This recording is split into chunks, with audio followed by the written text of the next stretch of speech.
Whereabouts are you at the moment, mate? Just in my studio at Byron. Do you I understand the new track Wouldn't It Be Good went through quite an evolution. What can you tell me about that? It did, yeah. Well, when it was written acoustically, I kind of always thought it had some potential, this one. And then I got in the studio with my nephew, Dylan Katnack, he's an artist as well, goes by the name of Katnack. And we put this song together, put some congas and some percussion in there, and nice rhythm track. Something you could kind of feel that there was a bit of potential with this one. Um, and then I played it to a few people and I don't think people really heard the potential. It was just very kind of roughly done. But for me, it was like, no, there's more to it. This is better. But then I started to sort of lose a bit of confidence, thinking, oh, maybe it's the song that's not working. Maybe they're not digging the song, and that's the problem. Um, so I recorded the album with Luke Palmer on the Gold Coast, um, from Dead Letter Circus, a metal band, kind of, Mhm. strange combination, Luke and myself, but he's great. And I played it to him when we were sort of three-quarters of the way through the album recording, and I said, "Look, this is a newish song. You check it out and see what you think." And he was like, "Oh yeah, I don't think it's really working. Hey, like not really hearing it." I was like, "Yeah, fair enough." Okay, so I let it go again, and we kind of got very close to finishing the album. I was like, I brought it up again. I thought, just check this one out again. I wouldn't mind finishing this off. Maybe I'll just put it on the next album. But I just feel like I need to finish it because it's just not quite done, and it's not where it should be for people to hear it and hear the potential of it.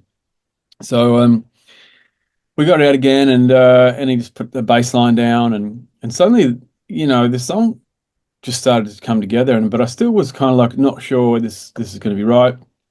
And even though it was sounding good, I just said to Luke, "Oh well, look, I'll probably just keep this for the next album anyway. I won't put on this one. Don't know if it's going to fit." And he was like, "No, man, this is good. This is like one of my faves off the album." So like I felt like, okay, here we go. Well, let's nail it and get it done. And then by the time we finished it, I think having that final product and giving other friends and management a listen to it, everyone was like, "Well, this is the first single. This is great." So going from a song that people didn't really get it, just because it wasn't done the right way, I guess, as a demo, to where it ended up in the final stages of it.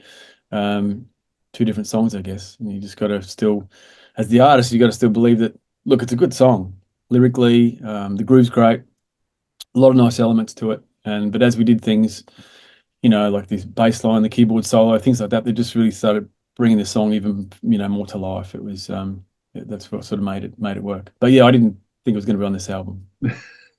It's weird how that works out, hey. Um, Mm.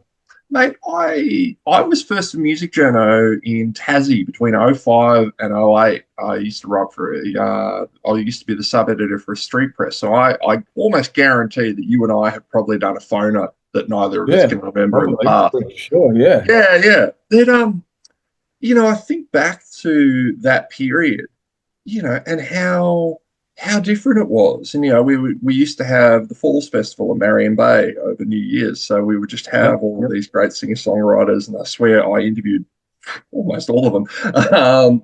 And Well, I did that one year, so I would have spoken to you for sure. yeah, yeah.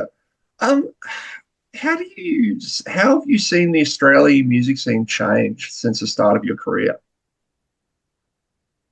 Oh, it's ever changing, the whole thing, really. From coming into the early days where, you're selling physical products, CD, um, vinyl, and then to have that be taken away when the digital world came around and people were pirating the music for free. Mm. That was a pretty tough time as an artist because you were still um, had expense. I was with the label and you still you had to pay off your debts. When people were taking it for free, it was pretty tough. And I remember sitting next to a younger girl on a plane flight one day, and she just had this attitude. Like, was talking about what we do, and she was working in a dress shop. So I said, "Oh, I'm a muso," and talking about people taking music for free. And she just said, yeah, well, music should be for free. And I'm going, why should it be for free? Oh, because it's music and it should just be for everyone to enjoy. I'm going, okay, so if I walked into your dress shop and just said, I like this dress, I'm going to take it for my wife. Thanks a lot. See you later. Oh, you can't do that. I'm going, why not? Same thing. Like you've worked for it, you've paid for it. I'm just going to take it for free because it should be for free. Mm, Having the concept of when putting it back into their, you know, getting in their shoes and going, okay, hang on, that's different. Yeah, I get that now. You know, people just don't think this music just happens, just pops up and mm. oh, here we go, take it. So, but it's an expensive thing to try and put together and to get something that works, you know. So going through that and then, you know, getting to the streaming platforms when that started to change, it's just been changing so consistently over the years to, you know, where is it going to end up? It's a Mm. tricky one. For people now just paying for the subscriptions and where does the money go? Does it come to the artist? Who gets it? It's exactly it's a tricky thing. The artist is always the ones that kind of get screwed over in the end. So it's a tricky one. I'm an independent artist now, so the good thing is I will earn directly from that, and that's where you're not going through, you know, your distribution going through the label and whatever gets filtered back to you, whatever you owe the label, you get that little bit left. So it's a nice spot for me now to sort of see how that goes and to just have that to do it my way. So that's going to be nice. So when did that change happen? When did you become an independent artist? On this album, well, actually, sorry, the last I did two EPs during COVID when that came out, but I licensed that back to the record label at that stage. So you know they were still running everything, but now it's 100% independent, and you know I'm going through an indie label now, but it's independent, you know. So it's probably a good time to be an independent artist. You've just got I guess the labels don't have the power they used to, you know, where the early days it was also really the only way you could have success here in this country was radio, and that was either via Triple J or commercial. Anything in between really wouldn't work for you. So it was a hard time for even some acts because they'd have success where they get the support from Triple J, and if they didn't quite cross over to commercial, and Triple J will sell you to commercial for us now, so they would miss out on the commercial side of things. They'd just be stuck in no man's land, so they wouldn't get that support. It's quite a small industry here for that. So it was a tricky time. Now you've got the streaming, which is kind of opens you to the world, you know, and you know, it's a matter of just getting your song out there and hopefully that you'll land a good playlist and people will hear it. And you just don't know what's gonna happen these days, and that's the beauty of where it's at. So I think it's kind of an exciting time. It while it sucks, obviously, that that revenue stream is no longer there. One good thing that I found of streaming and even of of piracy back in the day was that it kind of level, the collapse of labels means that the music that people are being exposed to isn't getting funneled through tastemakers anymore, and so people are getting exposed to, kids growing up these days who've got Spotify. They're not having to, save up their pocket money and spend $30 on a CD that might be crap.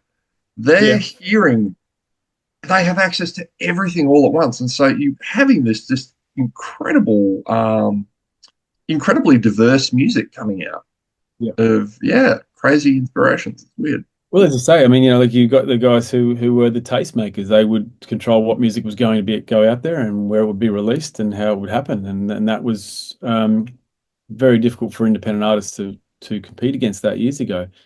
These days, it's not. These days, you've got access to everyone that the labels have. So, except for probably the radio for some artists, but you know, these days it's just a different place. So, like I said, it's if you can still get radio, that's great. You can still get good streaming, then that's really where you want to be. Mm. What inspired the Play at Your Place competition? Uh, I haven't done that for years. I did it years ago, and it was a really cool thing that I did a couple of times. And it was really great because you just get these people that, you know, obviously they're big fans of your music, and they would get that chance for you to come and play in their backyard and invite their friends over and make an afternoon of it. So it's a really nice vibe when you come into their house, and obviously the big fans, they want to keep you happy, and well, everyone's sort of so excited, so it's good. I just thought when I was talking with my management, was just saying, look, I haven't done this thing for a long time, so let's do it again, and get this out. And I think also just help.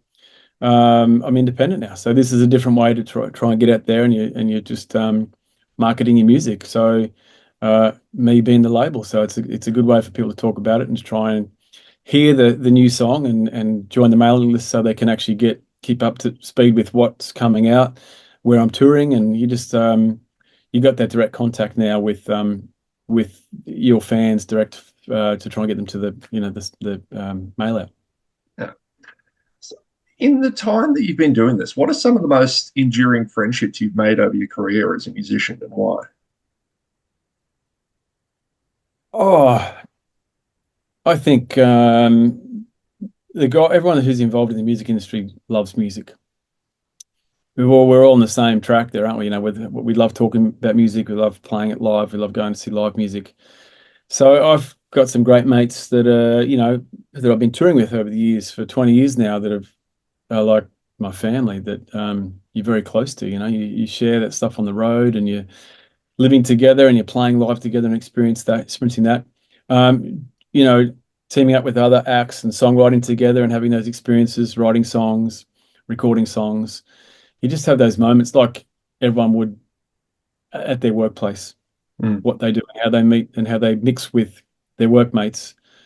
You find they'll go and have a drink on the weekend or after work or whatever. It's the same thing with us. Music, you just have a different passion, I guess, and it's we talk about that same thing. We talk about the experiences. There's lots of funny stories on the road, and that things happen, and the silly things that happen. So that's just what your life becomes, and that's how you have a great time. And I guess meeting other acts that you really respect and you get the chance to play with or sing with or whatever. It's just that's a great moment that you can share with them again.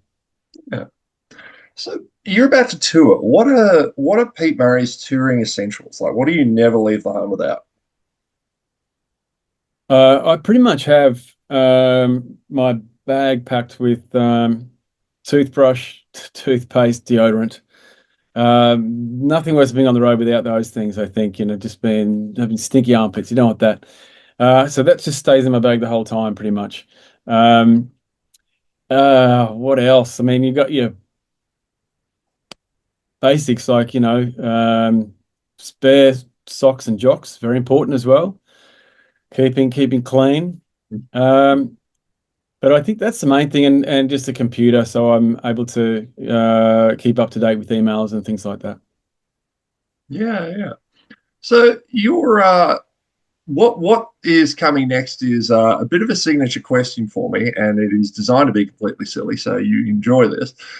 You've been known for good vibes and for being a nice bloke. With that in mind, who'd win in a fight between you and John Butler?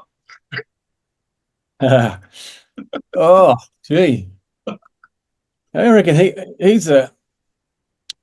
be a difficult competitor, I reckon. He's a bit smaller than me, but he's got some spirit, that guy. So I don't know. He's the sort of guy, I reckon, that you'd sort of knock him down, he'd just keep coming at you. And because he's got such determination, and you can see that in the way that he writes and the way he plays and performs. That guy is so determined.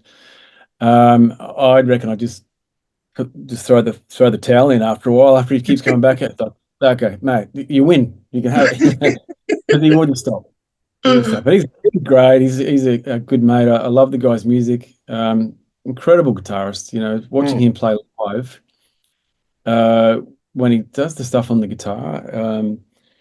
What's it? Oceans is his song. I think he just does that. It's just a guitar song.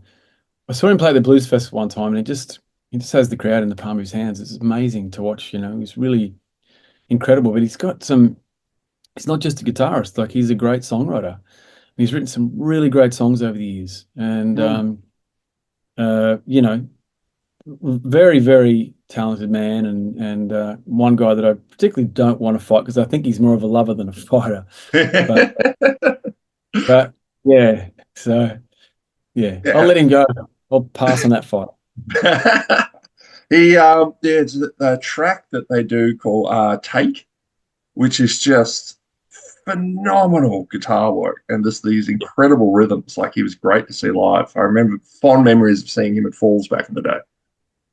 You know, I remember when I was independent in the early days, and we played. I just got a gig on Woodford Folk Festival, and he was just up and coming. And him with the John Butler trio, with the early band, the first band he played with, and they were just lighting up the stage when they played.